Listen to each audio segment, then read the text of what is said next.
Together, growing in faith, changing communities. Igama likayisebe nendodana nomoya ocebileyo. And I would like us to reflect and go to the Gospel of Luke, and we will start from verse 26. The Gospel of Luke, and we will start from verse 26. Ilapho esikhona namhlanje ezweni likaNkulunkulu ivangeli likaLukas chapter 1 from verse 26. In the 6th month, the angel Gabriel was sent from God to a city of Galilee named Nazareth.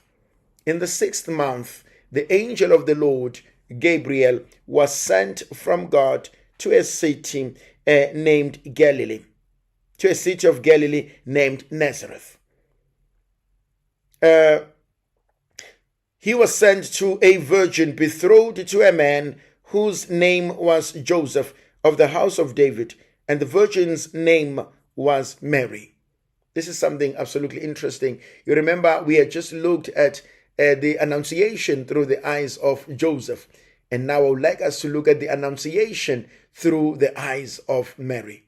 It is the angel of the Lord, Gabriel, who is sent to a city of Galilee, to Nazareth, and to a virgin betrothed to Joseph of the house of David. Now, khona lo mhlabelelo othi kwahlalwa phansi, kwahlelwa konke, kwagqitshwa ngempilo yami. Kwahlalwa phansi, kwahlelwa konke, kwagqitshwa ngempilo yami. And I want us to sit with that there was a meeting, there was a conference, there was a consultation. Go to Genesis chapter 1 in verse 26, 27. And God said, let us make. There was at some stage a consultation before you and I were born. I want to continue to instill this principle. Akekho umuntu oyihlazo phambi kwaNkulunkulu.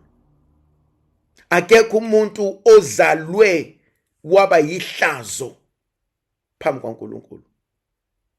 You are not a mistake.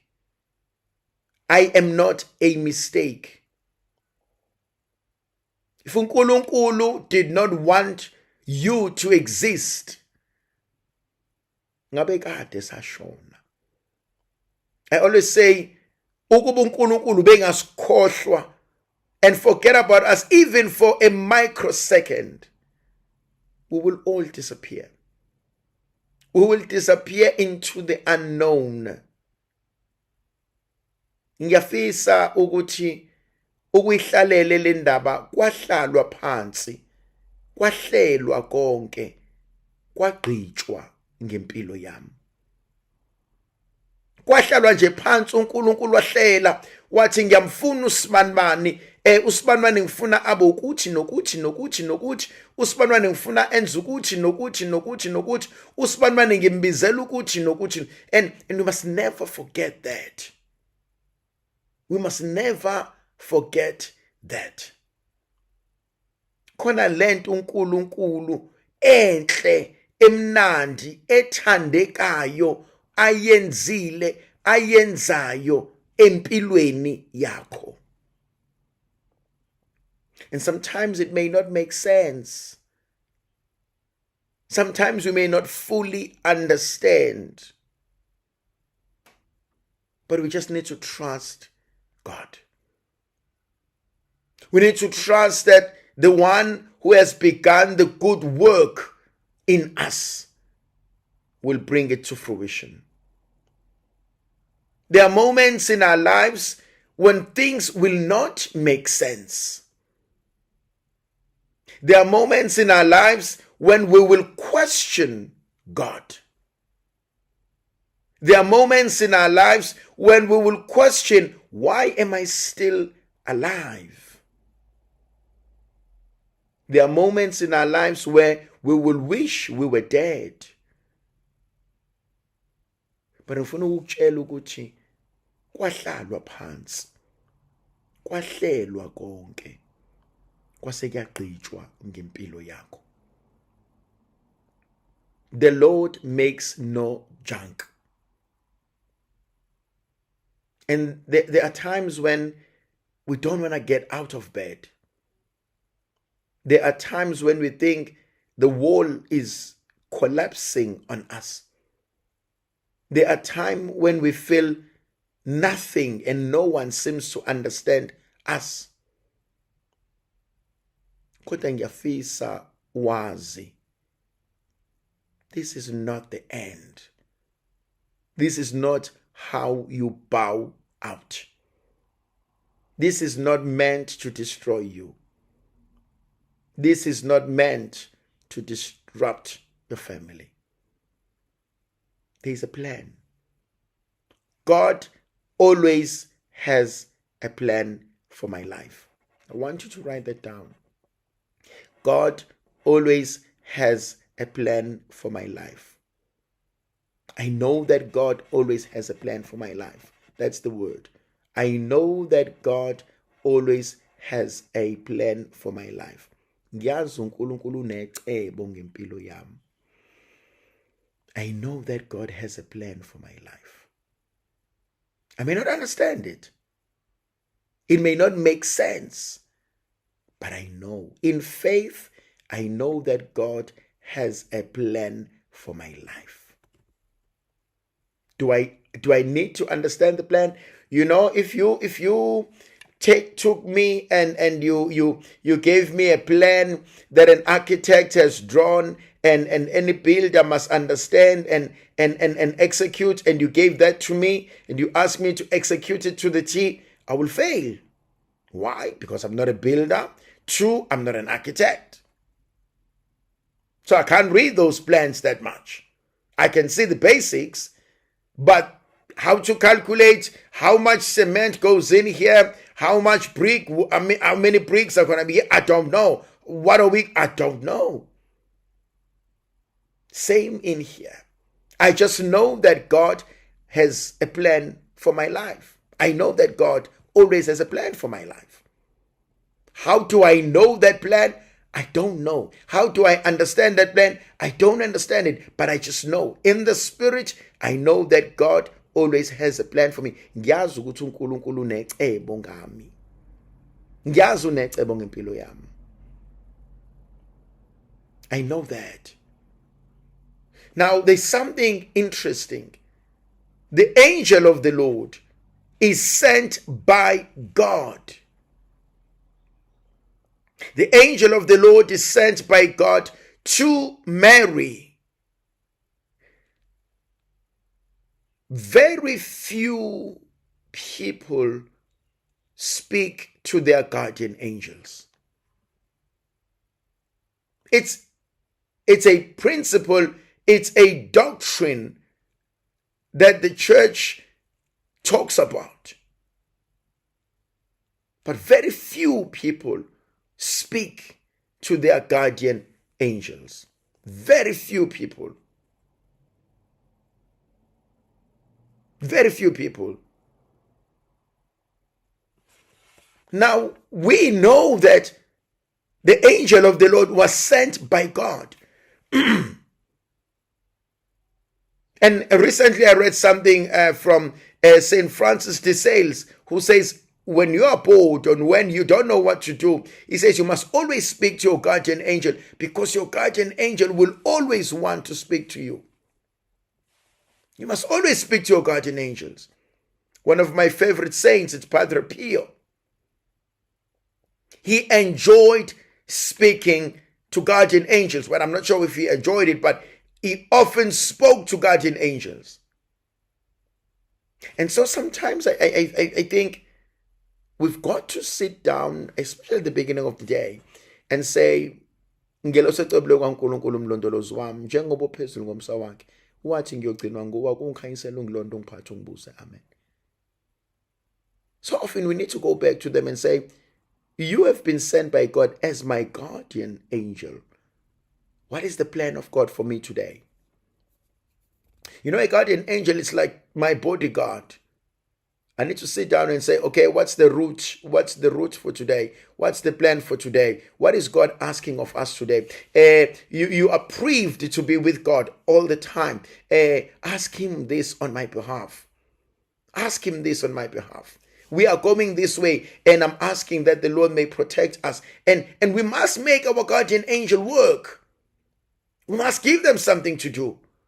They must inspire us. They must lead us to the truth. And if we are faithful to what God has given us as guardian angels, as guardian spirits, then they can never lead us astray. Because if they lead us astray, they become answerable to God.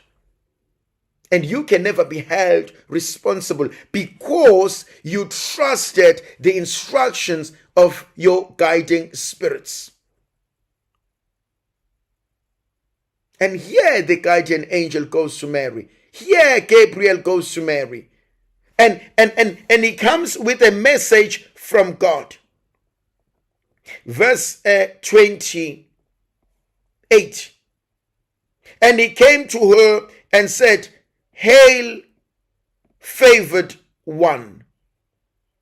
Greetings, O favored one. The Lord is with you.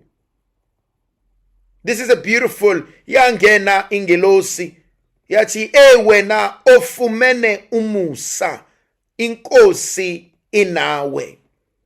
You are favored by God.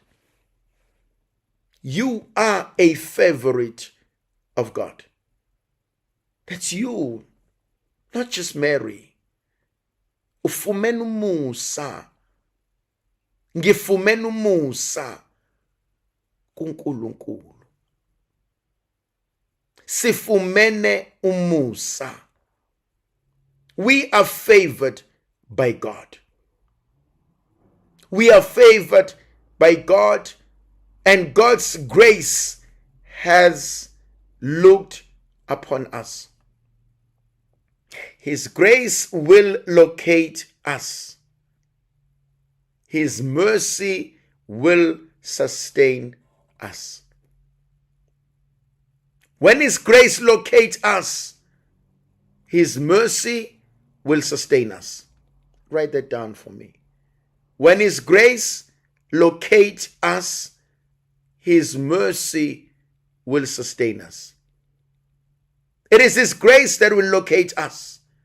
When His grace locates us, His mercy will sustain us. Let's never forget that. When God's grace locates us, and when I say it will locate us, trust me, God will locate us.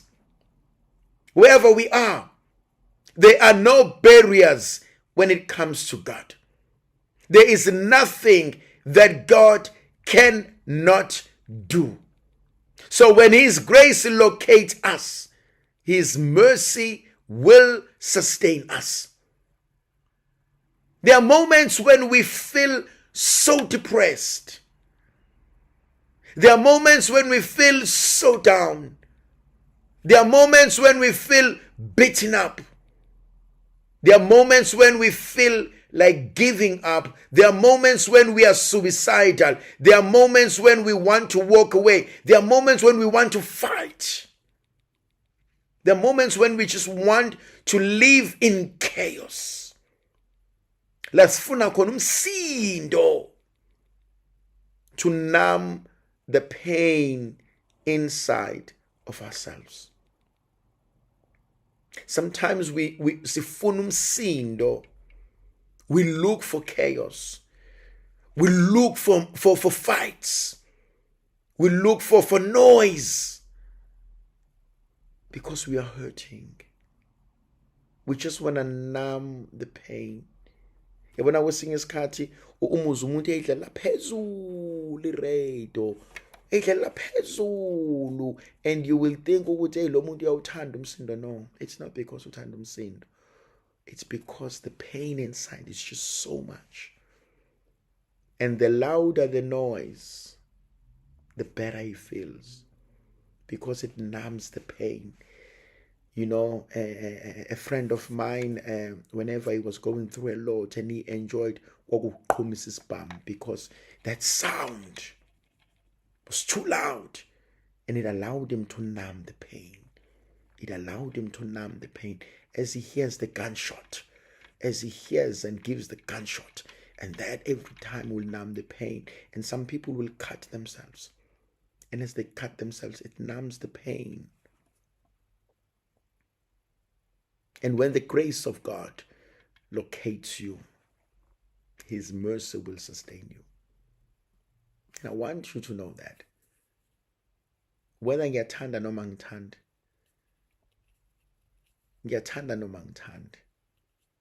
I want you to know that His grace will locate you. But sometimes things just get out of hand, and we don't want to be found. And we just go through a lot, and we suffer. And sometimes, dear friends, walking away seems to be easy, seems to be an answer, but we can't. That's why I'm saying, when His grace locates us, His mercy will sustain us. Wangifuna ngidukile wangithola. Wangifuna ngilahliwe wangithola. Wangifuna ngicashile wangithola. Wangifuna ngibalekile wangithola. And I pray to God ukuthi asheshe sithole. Hail, full of grace. Greeting, O favored one. Wena ogcwele igracia, ufumene umusa kuNkulunkulu. I love that phrase. Ngifumene umusa kuNkulunkulu. It's not by my own doing. Ngifumene umusa. Umusa. Kungani uSibani ekuthanda kangaka? Angazi nami. Kungani wena uSibani ekukhonze kangaka? Angazi. Ngifumene umusa. Ngifumene umusa. Izulu lingithandile. Ngifumene umusa kuNkulunkulu. I don't know how to say it any other way than to say ngifumene umusa. I've just found mercy. But in isiZulu it sounds even far more greater. Ngifumene umusa. Yes, I found grace. I found mercy. But ngifumene umusa. Ngifumene umusa. Ngufumene umusa kaNkulunkulu. And lo musa kaNkulunkulu iwona oshintsha impilo yami. Yabona ithandwa zami, ayikho into eshintsha impilo yomuntu than umusa. It's not the rules that change a person's life. It's not fear that changes a person's life. Umusa kaNkulunkulu. Ngoba you can put everything into place, kodwa mangakawufumana umusa akwenzeki. Ngifumene umusa kaNkulunkulu. Now ufumene umusa kaNkulunkulu. It's all by grace. You have received grace. You have received His mercy. He has shown His face upon us, and He has smiled upon you. Every day, every moment, every beat, every breath. Ngifumana umusa. If it wasn't for His mercy, I wouldn't be here. Write that down for me, please. If it wasn't for His mercy, I wouldn't be here. Kube bengewona umusa wakhe ngaba ngikho la. If it wasn't because of his mercy, I wouldn't be here. If it wasn't because of his mercy, I wouldn't be here. Ukube bengewona umusa wakhe, ngabangikho la. And when I tell zami, there comes a time when one needs to be honest with themselves. There comes a time when one needs to look and to realize that if it wasn't because of his mercy, I wouldn't be here. And you look back and you're like, ngiphume kanjani? You look back and you're like, ngidabule kanjani? You look back and you're like, no man, how?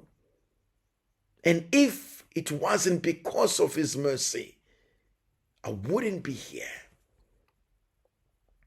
It was his mercy that located me. It was his mercy that saved me. It was his mercy that continues to save me, to speak on my behalf. It is his mercy, nothing but his mercy. Konke kungumusa. Kube bengewona umusa kaNkulunkulu ngabe ngasala endleleni. Kuba bengewona umusa kaNkulunkulu izitha zami zengivukela ngabe zaqeda ngami. Ukube bengewona umusa kaNkulunkulu imoto igingqika ngabe ngafa. Ukube bengewona umusa kaNkulunkulu bengena emzini wami begqekeza ngabe nami ngalimala. Kodwa konke kungumusa. Ukube bengewona umusa kaNkulunkulu ngaba ngikho la. If it wasn't because of his mercy, I wouldn't be here. It is his mercy. And so uma ethi uMaria ufumene umusa. I can relate to that. Ubani wayitshela ingane zami izokhula zibe ngaka namhlanje. Namhlanje ngikhulisa amadoda. Namhlanje ngikhulise amantombazane imdondoshiya yentombi. Namhlanje ngihlala emzini wami, namhlanje ngihlala nomyeni wami, namhlanje ngihlala nonkosikazi wami, namhlanje ngihlala nabazali bami, namhlanje sinophahla. Ngiyazi la isiphuma khona. If it was not because of his mercy, namhlanje nginendawo engikwazi ukuyibiza ngekhaya. Namhlanje nginomuntu ongithandayo, ongiqoqile, who has believed in me. When I lost everything, no one thought I would ever bounce back. But because of his mercy, no one believes that I once lost everything. Ukube bengewona umusa kaNkulunkulu ngaba ngikho la. Ukuba umusa wakhe uhambanga nami. And so when today the angel of the Lord says to each and every one of us, ufumene umusa, you have found mercy with God. Believe it. You have found mercy with God. Fumene umusa. Ukube bengewona umusa, akona ukuhlakanipha, akona ukwazi kwethu, akona ukuphanta kwethu. It's not because we are great hustlers. No. It's not because we are the most intelligent in the room. No. It's not because we know how to maneuver and navigate. No, it is mercy. It is his mercy. It is his grace. It is his love. It is everything from him. My dear brothers and sisters, if it was not his mercy, ngaba sikho lana. Kuba sifumananga umusa. Kuba sihawukelwanga, ngaba sikho lana. Kodwa ngelinye ilanga ngeke ngafumana umusa uNkulunkulu. Kodwa ngelinye ilanga ngeke ngabona umusa ovela kuNkulunkulu. Ukuba kubanga umusa kaNkulunkulu, ngaba ngikho lana. ngababekho lana abantwana bami. They were declared dead. We were told ngeke aphile lona. We were told noma kuthiwa uyaphila impilo yakhe iyoba bucayi, but look at them namhlanje qualified and they are living life to the full. Babethe asimkhiphe sasesibelethweni, babethe ngeke kulunge noma singahlala naye uyoba yi-vegetable, ngeke abe yilutho, kodwa look at God. Look at God.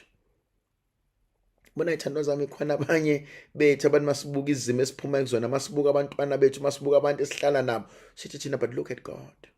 Angidinge umuntu ozongishumayeza mina athi mina nginobufakazi phambi kwami, every day nginobufakazi. Uyibuka imoto aphume kuyona imbobombobo and akekho oyitshela ukuthi khona osindile la. No. Imbobombobo esicabheni sika driver, kwimbobombobo everywhere, imvithi imoto, kodwa athi buka ngiphume ingena lutho. Ngani? Athi ngomusa. Ngeke ngitshela ukuthi ngisindiswe yini ngaphandle kokuthi ngifumene umusa uNkulunkulu. Mina ngiyamazi uNkulunkulu. Angikhulumi ngoNkulunkulu engatshelwa ngaye, ngikhuluma ngoNkulunkulu engimbonile. Athi ngifumene umusa. Sho njalo namhlanje uNkulunkulu kuthina uthi you have found mercy with God.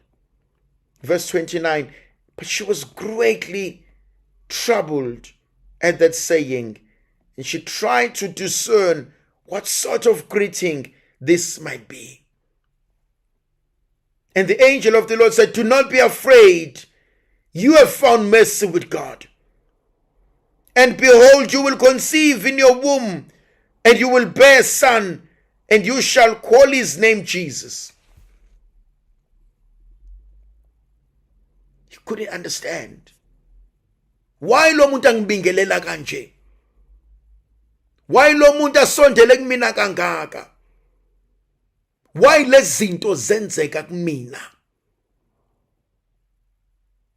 You have found mercy with God. Yebo kwesinye isikhathi we question everything, unfortunately, as people. Why do bad things happen to good people? Why am I suffering? Why abantu bengizonda? Why abantu bengangifuni? Why ngilahlekelwa imali? Why izinto zami zibheda? Why nginamabhadi? Why the... We ask too many questions. And there's something in verse 29 that speaks to me so greatly. But she was greatly troubled, and she tried to discern what sort of greeting was this. Wethuka ngezwi layo, kepha wayizindla ngokuthi ngabe sibingelelo sini lesi. Khona inkonzo esiyidingayo, inkonzo to discern. Akujule ngento. Yasiza ukuhlala ujule phekwento. Yabona umuntu nomuntu kubalekile ukuthi ahlale akathi ukujula ngento. Ayinike isikhathi sokuyojula. Ayinike isikhathi sokuthi let me just spend time and discern about this. Ukuxosha abantu eduze kwakho, basusa abantu eduze kwakho. Bakubeke eceleni. Ubabeke nje eceleni uthi ngicela ukuyojula. Yazi kubalekile uma umuntu uhlala ukujule ngempilo yakho. Uyivalele nje endlini, abantu bayitshela ukuthi awukho ukhona. Ukujule nje ngempilo yakho, ibuke impilo yakho, umbuke uNkulunkulu edlala umlabalaba. Umbuke uNkulunkulu eplana izinto, umbuke uNkulunkulu ekomula, umbuke uNkulunkulu ekwenzela izinto. The problem sometimes, dear friends, ukuthi when God is doing things in our lives, we're too quick to go and tell God, don't do this. When God remove friends from our lives, we're too quick to go to God. I love so and so. When God removes us from certain work environments, we're too quick to say, God, but this is not good for you. Sometimes we need that. We need to discern the plan of God. We need to trust God. We need to do. I don't understand, but I just need to discern. I need to reflect. I need to be quiet with myself. Sometimes when something doesn't make sense to me, or it's something big and I need to answer an important question, I always say to myself, give me time. Let me think about this. Let me reflect about this. Let me look into this. Then I'm able to give you an honest answer. Because there are certain things that I just cannot answer. I must first go and reflect. Ngihlezi ngithi mina awunike isikhathi safuna ukuyobuza bathini abanikazi bomsebenzi. Bathini abanikazi bempilo. Uthini uNkulunkulu. And that's important. We must not always have quick answers. It's okay sometimes to say, give me time. Let me go think about this. Let me go pray about this. Let me go reflect about this. Now come back to you. And go and take your time. And allow God to shape your thinking. Allow God to discern with you. Let me take my time in prayer. And that's what Mary does. Mary says, I don't understand this. I don't know what kind of greeting is this. But she discerned this. She sat with it and discerned it. And the angel says, do not be afraid. You have found favor with God. My dear brothers and sisters, there are things that are too much for us. There are things that are beyond our comprehension. There are things that weighs heavily upon us. But do not be afraid. Ngiyalithanda lelo gama. Uyabona mase befike bathi ungesabi. That's it. Ungesabi. Sho njalo namhlanje uNkulunkulu kuwena. Take that as your word for today. Ungesabi. Ufumene umusa kuNkulunkulu. Do not be afraid. You have found mercy with God. Ungesabi. Ufumene umusa kuNkulunkulu. I don't know what you are going through. I don't know what is happening empilweni yakho. Kodwa lethi izwi likaNkulunkulu kuwena namhlanje. Ungesabi. Ufumene umusa kuNkulunkulu. Do not be afraid. You have found mercy in God. Do not be afraid. You have found favor with God. Ungesabi. Sometimes it may not make sense. Sometimes you may know ukuthi uhleli nencwadi oxoshwayo kuyona.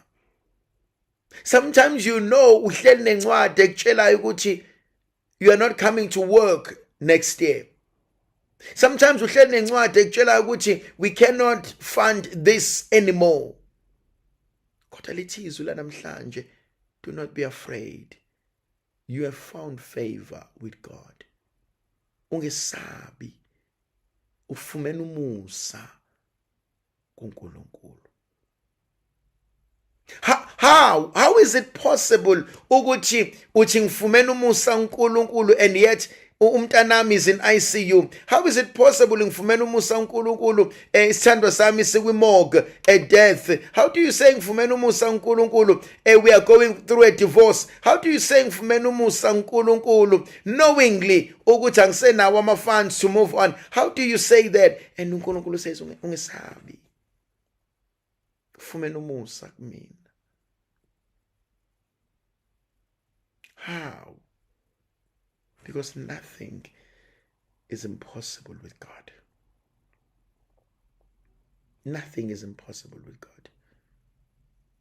Nkulunkulu knows what you are going through. Nkulunkulu knows what's happening in your life. Nkulunkulu knows everything. Ungesabi. It may not make sense. I want to say to you, and I hope you write it, it may not make sense to me now, but do not be afraid. Be at peace, my soul. Write that down. It may not make sense to me right now, but do not be afraid. Be at peace, my soul. It may not make sense right now, but do not be afraid. Be at peace, my soul. It may not make sense right now, but do not be afraid. Be at peace, my soul. It may not make sense right now, but do not be afraid. Be at peace, my soul. Write that down as your word. It may not make sense right now, but do not be afraid. Be at peace, my soul. It may not make sense right now, but do not be afraid. Be at peace, my soul. I may not understand it right now. Ngenzeka ngakuqondi, ngenzeka ngaku-understand, kodwa ungesabi. Things don't have to make sense. Things don't have to make sense. Wena nje ungesabi. Be at peace. Phefumulo wami, phefumulo wami ungesabi. Walahla ithemba. Methemba uNkulunkulu. It may not make sense right now, trust me, but do not be afraid. Be at peace, my soul. And if you can do that, if you can be at peace, and if your spirit can be at peace, if umoya wakho ungakwazi ukuthula umethemba uNkulunkulu, trust me, one day you will look back on this day and you will say, Ngiyabonga Nkosi. It doesn't have to make sense right now. It doesn't have to make sense right now. But do not be afraid. Trust God. Trust Him. He will see you through it.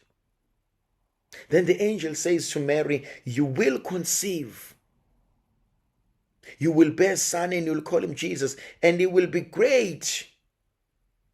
And you will call him Son of the Most High God. And the Lord God will give to him the throne of his father David. And he will reign over the house of Jacob forever. His kingdom there will be no end. Verse 34 touches me deeply. And Mary said to the angel, how will this be? Kuzokwenzeka kanjani? How will this be? Verse 34 touches me. Kuzokwenzeka kanjani? So often in our lives we ask this question. How will this be? Kuzokwenzeka kanjani? Don't play God. I don't know. But I trust God. I don't need to know. But I trust God. And that's important. I don't need to know. But I trust God. Kuthi kuzokwenzeka kanjani angazi. Ungangibuzi mntakama angazi. Kodwa ngiyamethemba uNkulunkulu. Athi ngiyamethemba. Ngiyamethemba seCalvary. Athi akasoza ngidela. Athi ngiyamethemba. How will this be? I don't know. Sho njalo ngelinye ilanga uJosepha uthi baba ngiyayibona inkuni, ngiyalibona ialtar, kodwa ngiyibona imvu yomhlatshelo. athi uAbraham ikhehle lidala athi mfana wami angazi kodwa uJehova uzobonelela. I may not know. I don't know. But I trust God. I trust that God will see us through this. Ngiyamethemba uNkulunkulu. Ngiyamethemba ukuthi okubizile uzokuhlenga. Usho njalo ngelinye ilanga uma bemphosa emphandeni weingonyama uDaniel uthi undaba ezitha ithi inkosi yaseBhabhele uthi ngiyathemba Daniel ukuthi uNkulunkulu wakho ukuhlengile. Uthi Daniel ndodana yomuntu ngiyathemba ukuthi uNkulunkulu wakho ukuphulile emlonyeni weingonyama. Uthi ngiyamethemba uNkulunkulu wakho ukuthi ukuphulile. Uyabona khona into ekumele singakhohlwa iyona. Angazi kuzokwenzeka kanjani kodwa ngiyamethemba uNkulunkulu wakho ukuthi uzokwephula. I trust your God that he will see you through it. I trust your God that he will save you from it. I trust your God that he will walk with you. I trust your God that he will not abandon you. Ngiyamethemba uNkulunkulu wakho. Uthi Maria, how will this be? Uthi kuzokwenzeka kanjani? And sometimes we ask that question. Kuzokwenzeka kanjani? Athi uDavide ngelinye ilanga bengubani mina Nkosi? Athi bengiyini? Athi nomuzi wakithi ubuyini? Ukuba ngifumana umuso ongaka kuwena. Yabona kwesinye isikhathi siyahlala sijule sithi bebengubani mina Nkosi? Umuzi wakwethu ubuyini? Ngoba ngingomncinyane nje. Ngoba ngiyilutho nje. Ngoba ngivela endlini encane nje. Ngoba ngivela kuleya condition nje. Ngoba ngivela emndenini onjeyana, ngoba ngizalwa umuntu onjeya nje. Athi uNkulunkulu mfana wami, athi ufumene umusa. Nakandlwana isibusiso siyangena. Nala iqhude lingekho khona kuyasa. Nasezaleni isibusiso siyafika. Bengubani mina Nkosi? Bengiyini mina Nkosi? Nomuzi wakithi ubuyini? Kuba usenzela umuso ongaka. Athi uNkulunkulu nasezaleni athi isibusiso siyaphuma. Nakandlwana isibusiso siyaphuma. May not make sense right now. But trust me, do not be afraid. Be at peace, my soul. Verse 35, the angel of the Lord answered and said, the Holy Spirit will come upon you. Moya ocwebileyo uyokwengamela. Amandla ophezu konke ayoba phezu kwakho. Umntwana yomzali yobangcwele yobizwa ngendodana kaNkulunkulu. Methemba umoya ocwebileyo. Methemba umoya ocwebileyo. There are things that God does for us. We don't deserve them. Kunezinto umoya ocwebileyo senzela zona. Umoya ocwebileyo uzoyilungisa, uzofika, uzokwenza imanga, uzophilisa, uzosenzela esingakwazi thina ukuzenzela ngobuntu bethu. Sho njalo bhala kahle. The Holy Spirit will overshadow you. The Holy Spirit will come upon you. Moya ocwebileyo uzakuza phezu kwakho. Amandla ophezu konke akusibekele. Izulu lizokwengamela. Ithi izulu kaNkulunkulu ngelinye ilanga bebulala uStefane. Uthi ubhala kahle uStefane uthi bheka ngibuka phezulu amazulu avulekile. Athi ohleli ngakwesokunene sikaNkulunkulu esukuma. Moya ongcwele ngelinye ilanga izulu lizosukuma. Uzokukhala ububule usendlini yakho. Uzokukhala ububule ukwakho. Uzokukhala ububule uginqika nemoto. Uzokukhala ububula usutshela ukuthi umsebenzi uphelile. Uzokukhala ububula utshela ukuthi ingane ayisanyakaza eswini. Uzokukhala ububula utshela ukuthi ingane yakhe isidutshuliwe, kanti at that moment izulu seliyasukuma. Thandwa zami, izulu liyasukuma, liyanqaba nathi, liyanqaba nangempilo yakho. Izulu liyasukuma lithi not today. Nithi no, not today. Akakwazi ukufa lo namhlanje. Akakwazi ukugcwelezwa lo namhlanje. Akakwazi ukulimala lo kanje namhlanje. Sebeyikakile imoto yakho bethi bayayintshontsha, lisukuma izulu lithi not today. Not today. Bahlehla abantu badideke baxabane bodwa, athi omunye mdubula, athi omunye hayi mdubuli ngani wena, athi mdubule, bathi besuka bashayane bebodwa. Sebehleli kwi-boardroom,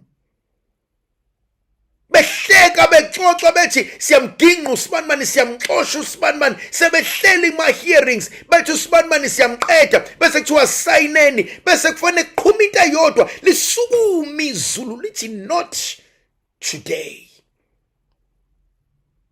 Obekufanele sayine akhishwe isisu, angakwazi ukuze emhlanganweni, agulelwe ingane, abe ne-emergency, kufanele ahambe, bekumele sayine, obekumele anike the final witness, lithi izulu not today.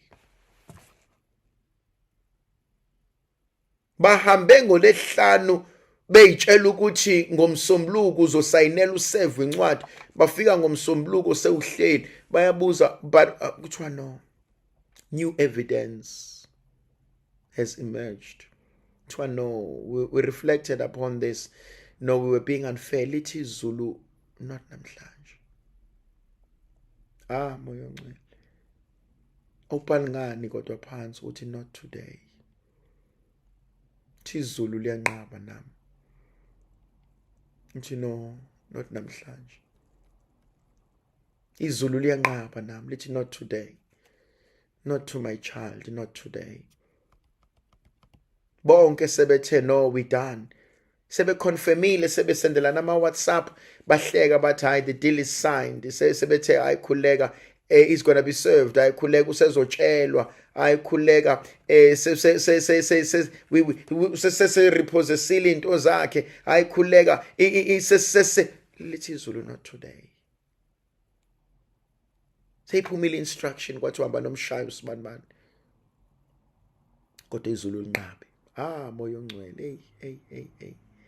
Hayi thandwa zami, sikhonza omunye uNkulunkulu, izulu liyanqaba ngathi. Lithi not today, not kubantwana bami, not ey'nganeni zami, not today. Sho njalo uStefane ngelinye ilanga, uthi izulu liyasukuma. Thina namhlanje uNkulunkulu uthi umoya ocwebileyo uzoba phezu kwakho. Abantu bazobuza ukuthi wenza ngani? Hayibo thina besingayitshela unyaka uzowuqeda wena usalaphana, wenza ngani? Kanti uNkulunkulu usethe not today. uNkulunkulu usethe not today, not today, not today. But wenza ngani? Hlobo lulu lwenyanga oyihambayo. Athi omunye umuntu akho nyanga engihambayo ukuthi nje izulu lisukela sukuma. ukuthi nisuke nakhuluma kabi kanti izulu lilalele, nisuke nakhuluma neqisa kanti izulu lilalele, nisuke nangikhipha inyembezi kanti izulu lilalele. Athi uNkulunkulu sengithinta amandihlo lami. Athi uNkulunkulu, not today. Athi not to my family, not to my children. Lithi izulu, not today. Hayi namhlanje. Hayi ebantwaneni bami. Hayi ey'nganeni zami, hayi emshadweni wami. Athi ningakwenza konke kodwa not today, not today.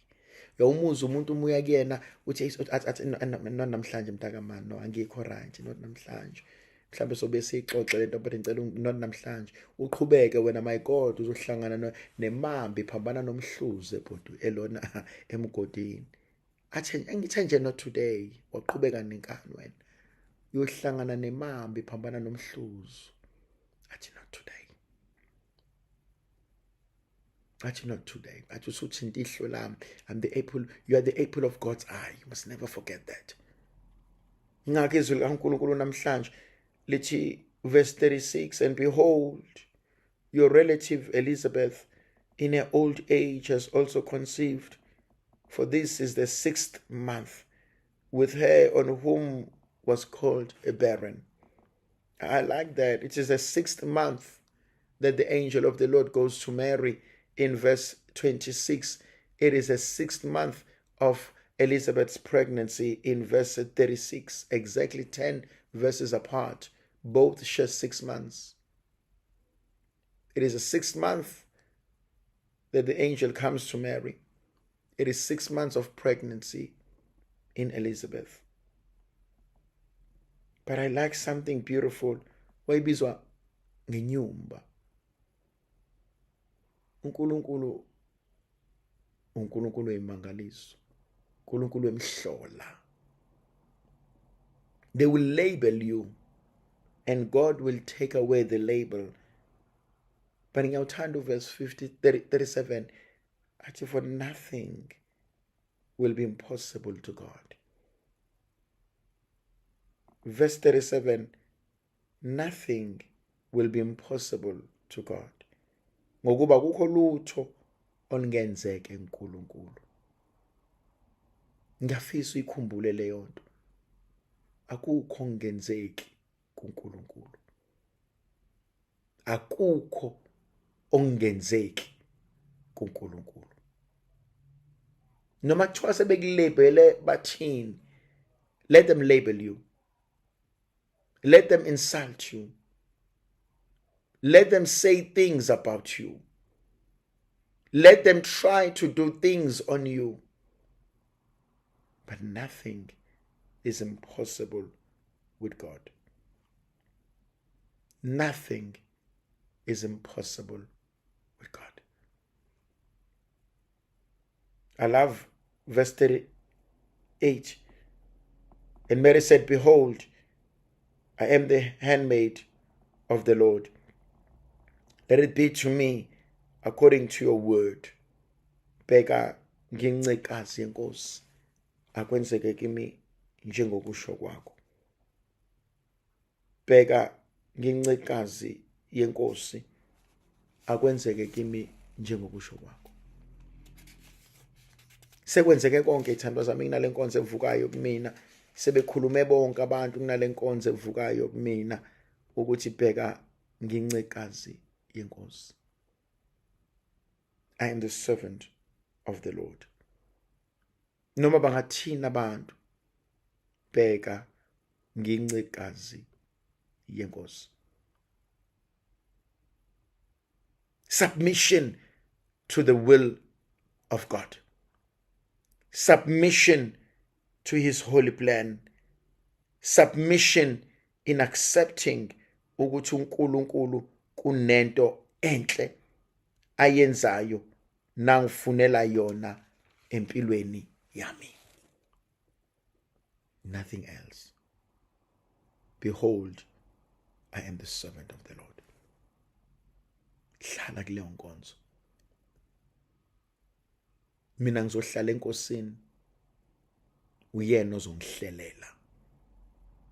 Mina ngizohlala enkosini, uyena ozongihlelela. I will stay with the Lord, and he will take care of everything. Angidingi ukuxhamazela, angidingi ukwesaba, angidingi ukubuza imibuzo. Ngizohlala kodwa enkosini, yena uzohlela konke. Yamazi umuntu ozothi hey mfethu, mina ngimenyiwe la ekhaya angazi lutho, kodwa uma unenkinga ngokufika kwami la ekhaya ngicela ukukhulume nomuntu ongimemile. Mina ngizohlala enkosini, yena uzongihlelela konke. Mina ngizohlala kodwa enkosini, yena angihlelele konke. Ngegama likaYise benendodana nomoya ogcobileyo. Amen.